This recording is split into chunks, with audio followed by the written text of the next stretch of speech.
Karibu tena sana. If you're just joining us, you're right in time for Women at the Forefront. Of course, in this particular segment, we look at what women are doing in the different capacities to make difference and bring change to our society and community altogether. My guest is already here. That is Doris Mwangi, who is a socialpreneur, a medical student, as well as an education advocate. Karibu sana to the program, Doris. Thank you, Doreen, for having me. Welcome. Let's just start from understanding. I mean, I mentioned that you are a medical student. Yes. With what you're doing in the community, the society, and particularly Kibra, we'll go to all of that in a few. But then one would think that you really be focused largely on things to do with health, medical, but you just channeled your energies to education. Talk to me about that. So, I'm an SDG4 advocate, that is quality education. And I believe as a young person, we usually have limitations in terms of what we'd like to do. And I identified, together with my team, identified gaps in the education sector. And with the resources that I had at hand, because I started this back in 2017, education was the way that I could actually solve problems. I hadn't, enrolled into medical school by then. But at the moment, I'm actually using aspects of healthcare to actually incorporate them in quality education in our mentorship programs. For instance, involving a reproductive health session and menstrual hygiene management sessions as part of mentorship sessions. Yeah. So that forms in what you do with the different mentorship programs. Yes, yes. You grew up in Isiolo. Yes. How was life growing up? Well, it was chilled, it was nice. But when you grow up in Isiolo and then you compare it to living in Nairobi, you actually realize that there are actually gaps. And growing up in Isiolo is it was the starting point of the journey that I am in right now. Because at that time back in Isiolo, it was common to have girls being married off, after class 8, they don't even join Form 1. And we also had instances of girls dropping out because of teenage pregnancies. So two of my friends actually went through that. One dropped out because she got pregnant in class 8. And then my other friend was married off. So by the time I got to Form 2 and went back to visit in Isiolo, I found that she was married as the third wife to an older man. So you come and realize that, it's not the same as growing up in Nairobi. There are actually some gaps that are there. And that's what prompted me to start this particular initiative. Yeah. That is the MYEP. Yes, the Mshauri Youth Empowerment Program. Mshauri Youth Empowerment Program. Yes, yes. But then one would think or even ask that you grew up in Isiolo, you looked at those gaps, you talked about the teen pregnancies, and actually you even have that issue up until now. I mean, just a few hours back, we were saying how as a country, we are now ranked third globally when it comes to the teen pregnancy issues, and it's rife, particularly in such areas as such. Then one would imagine that these are the areas that you target in terms of giving back or, bringing this initiative that you currently are undertaking. Yes. So then why did you decide to do it in Nairobi? So it has been a journey, because I'll talk about my journey first. Yeah. So once I finished my primary education, I joined high school. I was the top student in Wote, and then I joined the Equity Leaders Program. And so through this particular program, we got a job, and then we also got a platform to apply to colleges abroad. And part of the requirement of the admission was writing essays about what inspires you besides your academic qualifications. So I was challenged because by then I was basically an academic student. I didn't have much of academic, community service or leadership experience. And I had so many young people who challenged me. They're actually doing a lot of initiatives to serve their communities. And before, I used to think that with the gaps that I noticed, I couldn't do much because I didn't have the capacity. Now with that particular transition into equity, I realized that there's something that I can do. I can actually fill these gaps through a mentorship. So I signed up to be a mentor at Equity Leaders Program to mentor the Wings to Fly scholars, under the Equity Group Foundation. So I used to mentor children in Nairobi County. I used to mentor children in Nairobi County. And then that was in 2016. So throughout 2016, I got the experience, I got the training, and decided to actually focus on mentoring children in under-resourced areas, because we used to tell ourselves if this mentorship can actually bring this amount of impact to Wings to Fly scholars, what about these children who are in under-resourced areas? So we started going to areas in Central, such as Miri Secondary School, and with that, we came to find our gaps. Now, the reason why we focus on Nairobi majorly is because it's close to us and you're able to monitor the projects that we have, but we're not restricted to Nairobi only. We've done projects in Meru, we've done projects in Nakuru, we've done projects also in Thika. So you're not restricted only to Nairobi. It's just that let's say the mother project, the major project that we have at the moment is in Kibera, but we've also done mentorship sessions elsewhere in the country. Yes. Now, let's talk about this major project, which also largely involved this distribution of books. I mean, they say if you want to hide something from an African, do it in books. In books, And there's, if I should say, misconceptions surrounding people in the peri-urban areas as well as, you know, the rural areas, that the first thing that comes to mind is what are we going to put on the table? And also largely now when you look at the high cost of living, one wouldn't really be thinking about, I want to go to a library, I want to read books. I just want you to walk us through the journey, particularly when it came to the transformation of the mind of people in this area. So I believe, first of all, when children in under-resourced areas are exposed to opportunities, they utilize them to the best of their abilities. Particularly, I'm one of them. I've grown up in Isiolo, as I mentioned that. You know, my education was through scholarships, and I worked so hard because I knew someone else believed in me and chose to invest in me. So in as much as we might think that children in, say, in the slum setting think about, you know, these basic needs only, but when it comes to education, when they are given the opportunity, they actually utilize them to the best of their abilities. And I'd like people to, you know, shift the focus. Instead of looking at these children in terms of the disadvantage they have, to look at them in terms of the opportunities that they can utilize and the abilities that they have, and to give them opportunities. Yes. So basically this is all a misconception we keep having about people and children living in such areas. Yes, the food and these other things are top priorities to them, but when they are given the opportunities, they actually utilize them. Yes. So it's just a matter of look for what you can do to help. Yes. Now, I mean, Kibra as it is, you could have also chosen areas such as Mathare, so to speak. I mean, you talked about why you couldn't go to Isiolo as of now. This is your area of focus. But also I want you to talk to us about how you managed to get these resources, the books, and then which kind of books specifically do you distribute? Okay. So first of all, I'll talk about why we chose Kibera. Yes. So when in 2017-18, I enrolled in the University of Nairobi to study medicine. And at that time, I was living at Kanan Estate. It's in Kibera. And it was an unfortunate experience because there was a time one of my neighbors had he had a lot of kids, like 5 kids, and they used to read at the corridor because it was really crowded in the house. And so I started questioning whether you know, these kids had like places to read from, because when you go and walk through Kibera, you actually see the housing situation, and you actually get to realize that most homes don't have, you know, the adequate, say, safe space for children to actually read, the conducive environment that you'd think, the conducive environment that I've had growing probably in high school or also in the university library. So that's why we chose Kibera. And of course, there are libraries in Kibera, but they're not enough. The community libraries? Community libraries. The community has tried to, you know, fill that gap, but they're not enough. So we wanted to bring a community resource center, educational resource center, where children can access educational resources.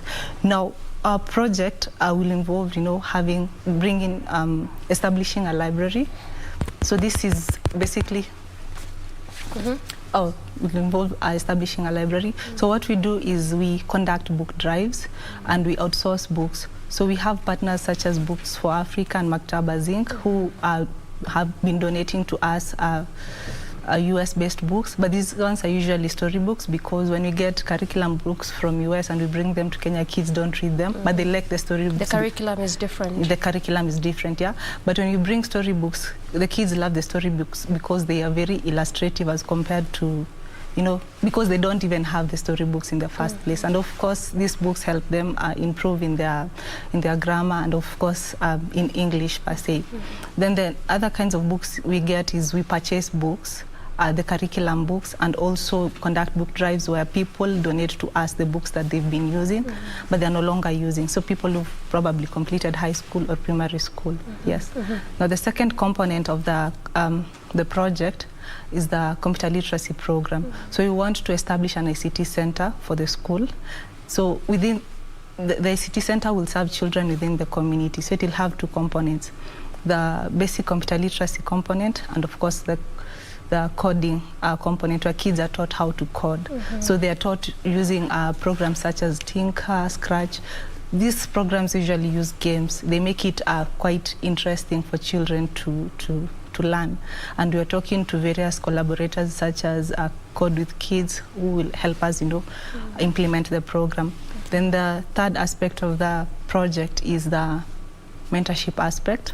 So we've been doing mentorship programs for the kids during the COVID period and of course throughout. So the mentorship involves the academic excellence segment, you know, encouraging children to grow up to become responsible leaders per se, and of course things like self and life skills. And we also want to introduce reproductive health and sex education and also MHM, because I mentioned earlier there's a problem of teenage pregnancies. And the last bit is we want to include TVET training per se for the kids, because you get to realize that sometimes people go through the education system, they get degrees, they get the certificates, but they're not able to commercialize the education that they have. So we want to teach, we want to identify skills that are within the gaps that are within the community and see what skills we can teach these high school children especially, and we teach them how to commercialize these particular skills so that they can earn a decent living for themselves even when they complete high school. Yes. So it's just not about books that are out there for them to read, but it's actually an expansive program. Yes, it's a safe space, it's a resource center, it's a place where children get exposed to opportunities. It's not just a library per se, and that is what makes us different from other libraries per se, yes. And of course I had forgotten to mention, even during the COVID period, some parents to the children that we meant had lost their streams of income because of the pandemic, and we had to conduct fund drive, school fees fund drive, because we relate to that particular issue, because most of the people that we volunteer with, the university students, have grown up, have been educated through scholarships, and we wanted to try and fill that gap. So we did a school fees fund drive and we were able to raise money to pay school fees for those particular children. Yes. Which is a good initiative. Yes. Now you also talked about the fact that you purchase books. Yes. Yes, I know there are some donations, as you mentioned, but you all know for a good number of CBOs, NGOs, funding, resources, and the aspects of financial resources could or is always a challenge. So then how do you manage to just mobilize resources or get resources, to, so to speak, to purchase these books? Because again, it is one thing to do it today, but if you start particularly, you know, for such a demographic, then the consistency of it is important. Okay. Yeah. So in terms of acquiring resources, I'd say we are a young organization. We basically work with university students, but we've gone through tremendous growth and our networks help us. For instance, in 2020, one of our founders, called Grace Barco, she was studying at the University of Cape Town in South Africa. She's a MasterCard scholar. So MasterCard gave them the opportunity to apply for funding for social enterprises, either for profit or non-profits that actually benefit the community. So as long as you identify a problem, you provide a solution, a sustainable solution, and there is impact for that particular solution, and you can actually pitch and you prove your concept, then they're able to fund it. Then you also pitch to an organization called the Resolution Project. It is based in the US. So it's an organization that basically funds social enterprises again.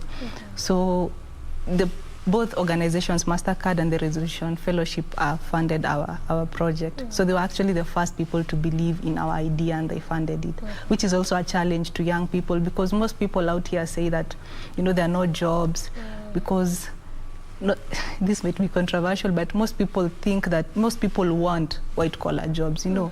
But I tend the to... 8 to 5. Yeah, the 8 to 5, because, you know, there's money there, it looks good. But I want to challenge young people to be creative, because there are investors out there. People have money to invest in people with ideas. And usiangalie tu ati the scope of Kenya peke yake, angalia beyond, look for grants that are available, identify a problem within your community and come up with a sustainable solution for that. And again, it's not easy, because even for us it was a journey. If before, in 2017, we went to the office of the Permanent Secretary of Education, Belio Kipsang, and we went and asked for for funding to establish an educational resource center at another institution that we were doing a project in Thika Children's Rescue Center.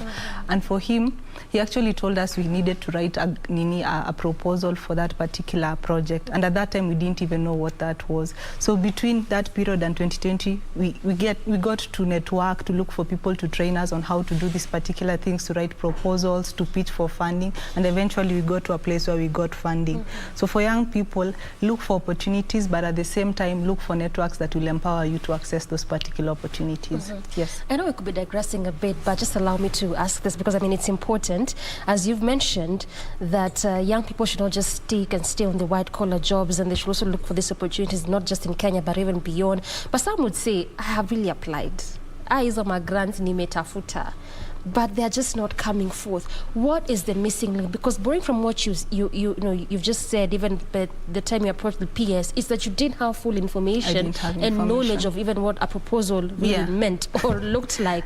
So what exactly is the missing link? Because right now as we speak, and we keep saying it is important to be educated, because I mean that's also what we're talking about, you know, this morning, education and books and reading, but we are fully aware of the fact that as of now, 5.3 million Kenyan youth out of the possible over 13 million are currently jobless. We are hearing all the factions, the political space, saying that this is the gap we are trying to bridge. We are going to give 6,000, Kenyan shillings for this vulnerable youth. You're going to ensure that we give this amount of money, like the 100 billion that was talked about on the other faction, just for empower SMEs. But what is the missing link, Doris?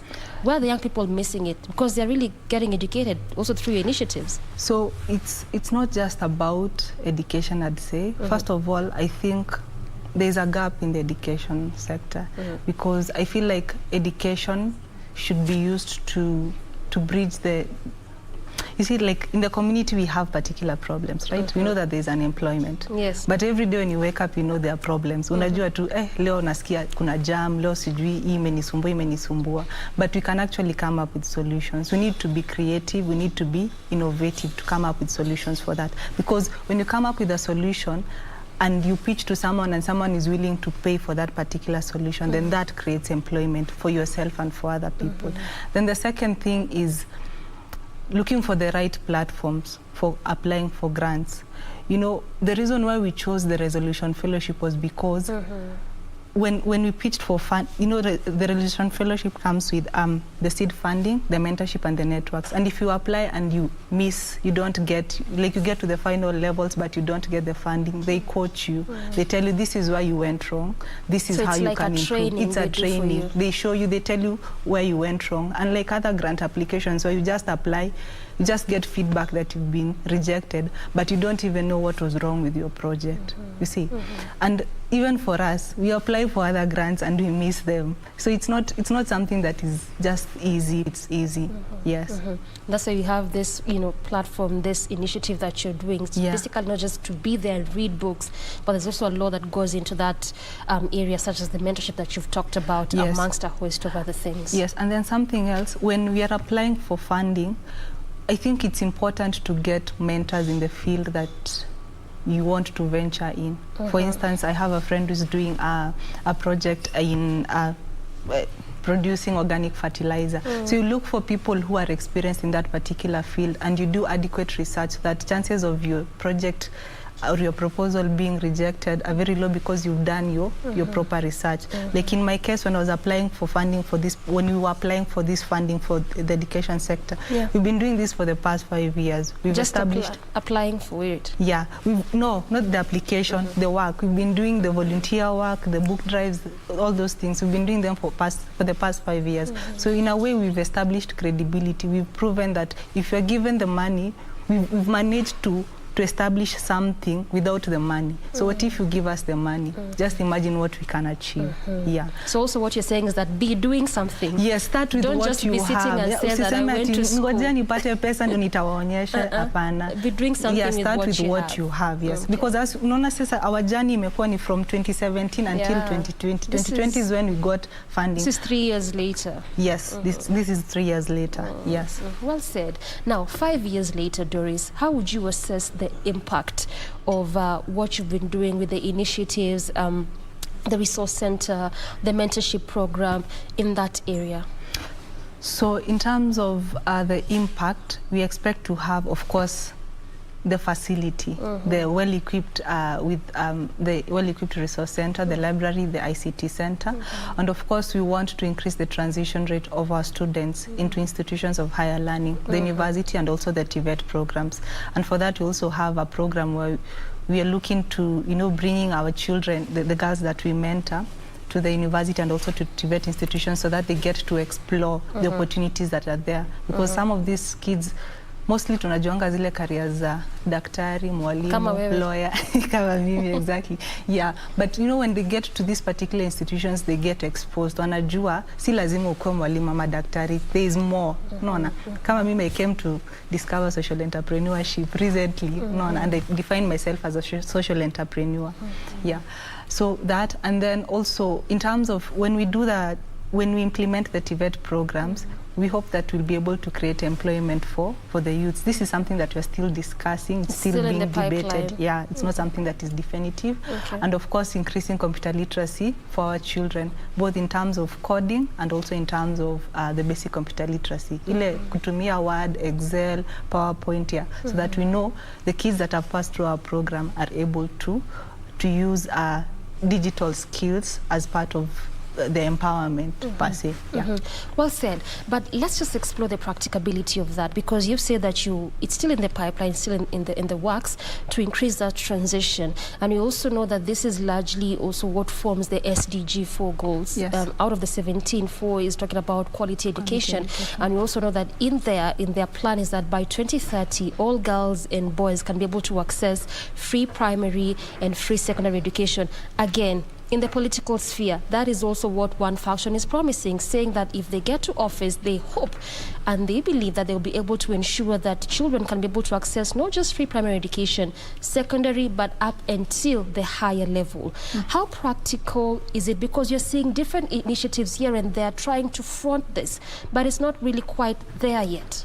Now, I think, I don't know much about politics, but what I know is for us... But also in terms of what the SDG quality education is trying to sort. I think this is quite difficult. It's not very practical in terms of us as small organizations doing it, because if we're just doing it independently, it doesn't have like a lot of impact per se. But if we had policies on a large scale, policies that dictated the bare minimum. The minimum is that a boy or a girl going through the education system in Kenya should go through at the university level or secondary school level for free. Schools should have libraries, they should have computer labs, and then setting the strategies by saying, for example, we need to employ teachers, we need to train teachers, such things, and of course setting aside a budget to back up that particular policy, then that would work. But us doing it from the micro level, we try the best that we can. But if we had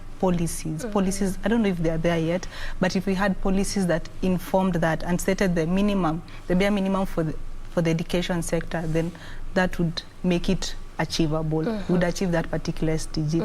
That by 2030 we should have this particular percentage transition into institutions of higher learning. So you're saying that it is possible, but all that runs down to what policies are put in place and how are they being implemented. Yes. Because someone said, policies are there, ideas ziko kwa wingi, shida ni implementation. No, you see, when you set a policy, setting a policy is not just saying we need to do this and this.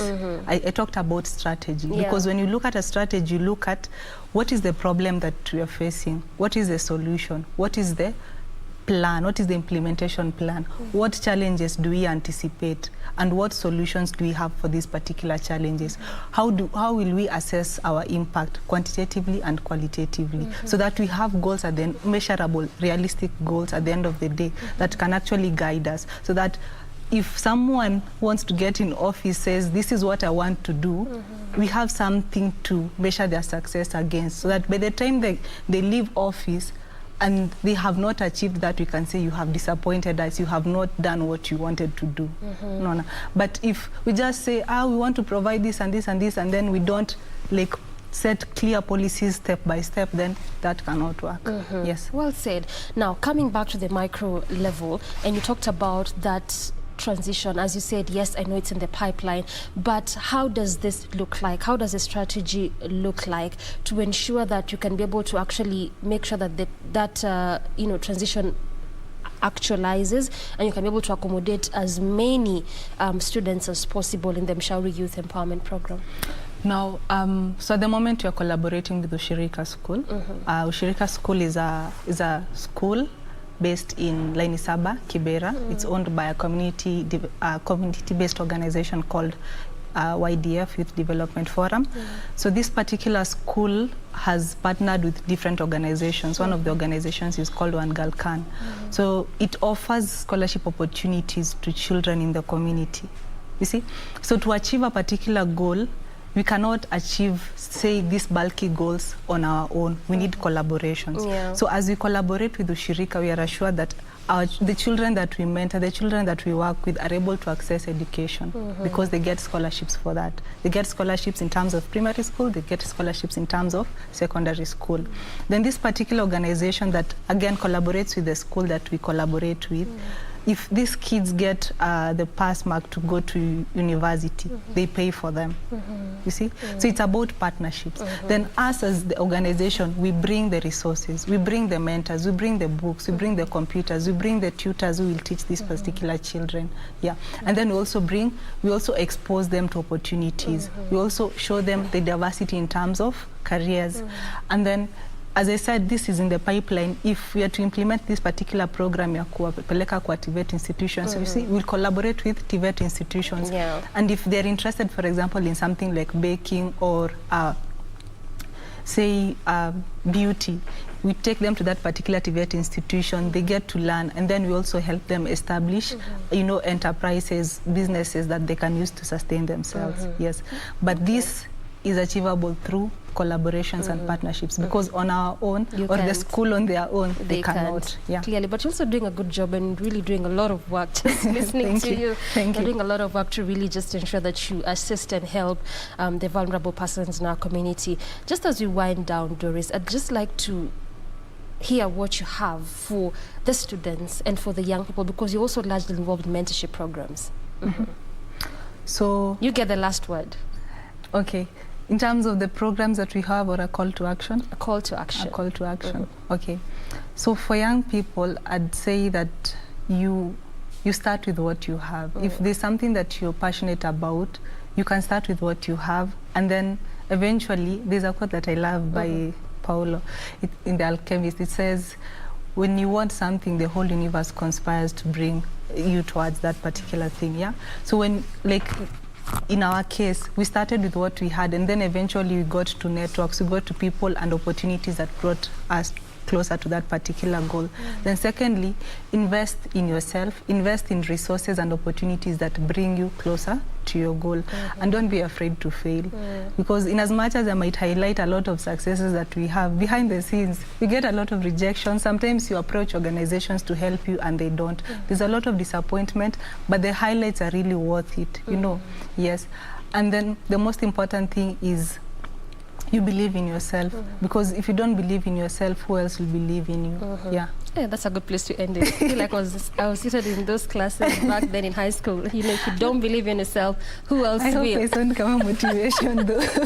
But it's good. We appreciate you, Doris, for Okay. making time and just helping us understand what you're doing in your capacity to give back and assist and help the communities at large. You would have decided, I Sinisha succeed, let me just, you know, continue doing whatever I'm doing. But you chose to go back and assist and give back, and that's what we appreciate. That's what also this segment is all about. Asante sana. Thank you, Doreen. That has been Doris Mwangi, a socialpreneur, medical student, as well as an education advocate, talking to us about what she's doing in her capacity to assist and help the community at large. A good place to end this segment and a good place to also end Good Morning Kenya. I'm Doreen Arange Okello on behalf of the entire team. Asante sana. We'll do this again tomorrow. Have a good morning.